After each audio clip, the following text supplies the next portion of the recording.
Ladies and gentlemen, welcome back into 32 Mock Drafts in 32 Days, episode number 20. And today we are on to a team with not a lot of picks looking for a quarterback. It is the Pittsburgh Steelers. You guys can take a look at their draft picks. They do have their first, second, third, and a fourth round compensation. Other than that, there's really not a lot to this draft for the Steelers. Taking a look at their team needs, obviously, the biggest need is going to be the quarterback. Roethlisberger retiring.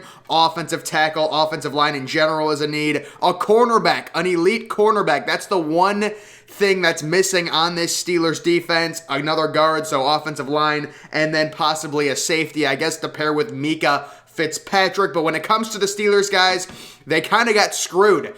Early in this offseason, it was looking like they were a perfect fit for Malik Willis. Well, now it seems like Malik Willis is going to be the number one quarterback taken due to his combine performance, due to his off-the-field stuff. Seems like he's a guy that could potentially go inside of the top 10 if a team trades up for him. I don't think the Steelers have the assets right now to trade up all the way into the top 10 to get a Malik Willis type. Maybe they settle for Kenny Pickett. I personally don't love Kenny Pickett. I think Carson Strong would be a really interesting pick with his arm in Pittsburgh, although he's a guy you'd have to let develop, sit him on the bench for a little bit. Malik Willis is a guy people are talking about. Scouts are talking about Malik Willis possibly starting week 1 based on how good he is. So we're going to go in with the Steelers, pick number 20. What I'm going to do, I really do not think I can trade up for Malik Willis. It just depends where he gets picked. So I'm going to go ahead and start it, but then stop at about 13 picks in, and maybe we can try and trade up for Willis or for another QB. And see, you're not going to do it. Malik Willis goes with the 9th overall pick to the Seattle Seahawks. It's going to be very tough. We're just going to let the draft resume, let the Steelers pick where they currently are. So their team needs QB, tackle, and cornerback. We do have a tackle. We've got a cornerback available. There is Chris Olave. Sam Howell. Sam Howell's a really interesting guy. He was actually my QB1 before this season started. Just a real inconsistent player. Trevor Penning, Devontae Wyatt on this. Devontae Wyatt paired with Cam Hayward. Wow. That would be crazy. Really not liking the cornerbacks right now. Kamar Elam. So what I'm probably going to do is I might just decide to trade back, get more assets, draft a tackle in the second round. I mean, Pittsburgh has their next pick isn't until 52. Not loving my options right here. Chris Olave, they really don't need to invest the high pick on a receiver with Deontay Johnson and Chase Claypool. Even if they lose Juju Smith-Schuster, you've still got two really good receivers right there. So I might look to trade down, get them more picks. When it comes to the quarterback situation, it's looking like I wonder if any other QBs got selected. So Matt Corral is available. We might just go ahead and take Matt Corral. The PFF thing is so weird how they don't have quarterbacks ranked very high. Yeah, Matt Corral is there at rank number 34.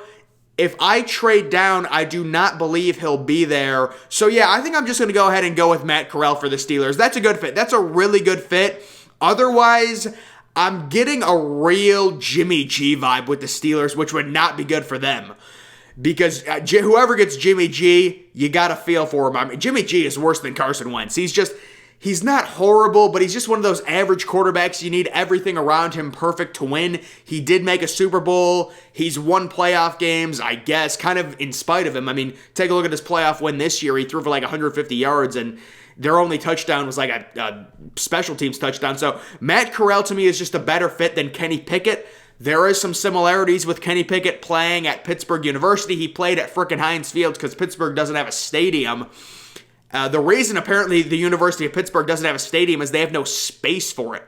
That's what I was told. It's just like, you got to get a stadium. I don't understand it, but people were telling me, Pitt Panthers fans were telling me that they just don't have space for a stadium. They'd have to knock down some of the campus to build a freaking stadium for Pittsburgh. So that's why they have to play at Heinz Field. But yeah, Matt Corral, great value at pick number 20. He's my QB number 2 on my board, ranked like 14th overall. I like him. I like how he profiles.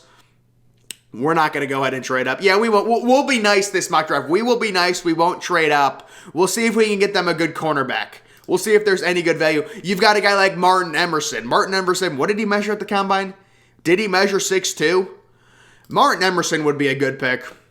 Woolen, Cam Taylor. Okay, we may wait, but these guys are... Kendrick is not bad. Kobe Bryant. Kobe Bryant always goes way higher. I love Wright. But Wright really isn't a CB1. He's more of a slot corner. He's a small guy. Is he 5'11"? Yeah, he's 5'11". He's a slot corner all the way. He doesn't weigh anything either way. Martin Emerson would be an interesting pick here. Maybe we try and find an offensive tackle.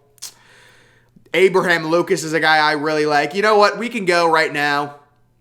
We can go ahead and take Abraham Lucas. I like that. We'll take Abraham Lucas. We may have to trade back. No, maybe. Hopefully not. Hopefully I can get someone good here. Troy Anderson, he's always available. Carson Strong, available in the 3rd round. That's great value. Alec Pierce, not interested. Kyron Williams, I'm shocked he's ranked 80th. He ran horribly at the combine. What were we looking for again? I think we were looking for a cornerback. Let's see if we can find them a nice little cornerback. Or maybe an interior offensive lineman. Cam Taylor-Britt is someone I love. Kobe Bryant is... How tall is he? 6'1"? That's good enough. That's good enough. Kobe Bryant's got some dog in him. But Cam Taylor-Britt, I'm telling you guys, I love Cam Taylor. We're going to draft Cam Taylor-Britt. I love Cam Taylor-Britt. We're actually just going to trade up. We're going to trade up. We will give you... We want 93. We'll give you 138. See this? They're not... No. We're not even... They changed the PFF trade simulator. It's impossible to get a trade. Let's throw in a first rounder. Yeah, now it's going to be accepted, of course. If we throw in a freaking first rounder, I'm not going to do that. Some of these guys I do want to talk about because I just... Wow, Calvin Austin. I will... The one thing I'll say about the Steelers... I love Braxton Jones. Braxton Jones is rising in drafts. They listen to me. Now he's going in the 4th round. He'll be a day 2 pick by the time it's over. But some value plays here, some guys that I really like, especially for the Steelers. Get a guy like Calvin Austin III. Yes, he's a midget, but he's fast and he fits. You've got bigger receivers like Deontay Johnson, bigger receivers like a Chase Claypool. Originally, if the Steelers would have been able to get Aaron Rodgers, I would have said, if you still had your 1st round pick, I would have drafted Jameson Williams. Could you imagine Jameson Williams in the slot with Deontay Johnson and Chase Claypool as wide receiver 1 and 2s? That's absurd. That is absurd. Now, unfortunately, the Steelers don't have just the overall ability to do something like that, but that is it. I want to see if Woolen is still there. I highly doubt it. We'll take a look at the cornerbacks. He is a guard. We'll take a look at the interior offensive lineman because I know they need a guard. Josh Rivas. Where is he ranked on their big board? 168. This is 138. We might decide to trade down right now. No, we'll take Fortner. We'll take Fortner. We'll take it. We'll take the value play. We always get this kid. He's a value play. And then, Bolden. That's a good pick. Buda Bolden, I think is his name. Yeah, from Miami. He was a highly ranking recruit, if I remember correctly. Oh. Guys, I hurt my back. On Tuesday, I was lifting dumbbells, doing dumbbell curls, and I put them down. I went to put them down. They were 32 and a half each.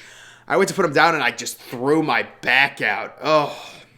But now it's actually getting better now. I put this weird heating cream on it, which I shouldn't have done. I put it on like right in the morning before I went to work out the next day, and my back was just sweltering. It felt like I had these like grade 3 burns. It was horrible. It's round 6 now. They have horrible draft picks. Oh my God. Who are we going to take? DJ Dale, the big fella. Yeah, we'll take DJ Dale. Someone I've never taken before in any of these mock drafts. We'll just draft some random dudes that I've never taken. LeBrian Ray, what a bust he turned out to be. They do not. We'll take Dixon. Calvin Austin Jr. It's just repetitiveness. Skylar Thompson. I like Skylar Thompson as a late round asset value. Maybe 6th, 7th round. Even E.J. Perry, maybe. I didn't see how E.J. Perry threw. Barnes. This kid ran really fast, like almost set the 40 time record. I think he was 4.22. The record is 4.21 at the combine. Barnes. Did you guys... The other thing I want to talk about, these Baylor players. Oh my God. Baylor University. I don't know what their track and field program is. They had 3 guys run sub 4.3 40s. Like crazy. Crazy times. Trey Sterling. It looks like they got some new guys on the board. It's good to see. They got some different guys here. Connor Hayward, the big fella. Just let him throw his blubber around the offensive line. Bo Melton. You know what? This is actually good for them. Bo Melton might actually be able to mix. He could be a slot guy for him. Bo Melton's a good pick. Do we have any other picks? I do not think we do. So we will see this draft. Unfortunately, with the Steelers, they just don't have a lot of assets. And you're looking at a guy like Malik Willis. He's going higher and higher in many of these mock drafts. It's going to be very tough for the Steelers with the lack of assets unless they give up like a first rounder next year, which I never recommend a team doing. This is their overall mock. So you do get Corral at 34. I think it's great value. Abraham Lucas, really nice tackle, developmental tackle. Love Cam Taylor-Britt. And then with the last 4 picks, you're talking round 4 value. Maybe this kid can become a guard. This was just a troll. I just took DJ Dale to take him. You take Barnes and then Melton, whatever, who knows, guys. But overall, when it comes to the Steelers, again, I just sense it. Possibly with Jimmy G. You know, he might be their guy. You're only going to have to give up like a 3rd round pick or whatever to get him. And then you could draft, theoretically, a tackle in the 1st round, which is a position of need, instead of having to spend that 1st round pick on a quarterback. But yeah, if I was a Steelers fan, I would not want Jimmy G at all. But the quarterback options are starting to thin out. Aaron Rodgers not available. Russell Wilson not available. Maybe you try and do something for Deshaun Watson if his legal situation clears up. I know he's got a court hearing on Friday, which is tomorrow. So we'll have to see what happens there. But guys, that's going to do it for the 20th edition of 32 Mock Drafts in 32 Days, the Pittsburgh Steelers. These grades, I swear they just throw random grades on here. I guess they're saying, you know, relative to their PFF big board, this is bad value because he's ranked 70th and he's 52nd. You know, this is good value. It's stupid. I don't understand it. I guess it's just because of their big board. Like, the reason this is an A- is because I guess I reached for them. They have him ranked 34th, but they still gave me an A-. I guess because it's a positional need. Who knows? But guys, that's going to do it for this video. Make sure you're following me on Twitter. Link to that's always in the description. I'm, of course, the Depressed Ginger. Thank you for watching.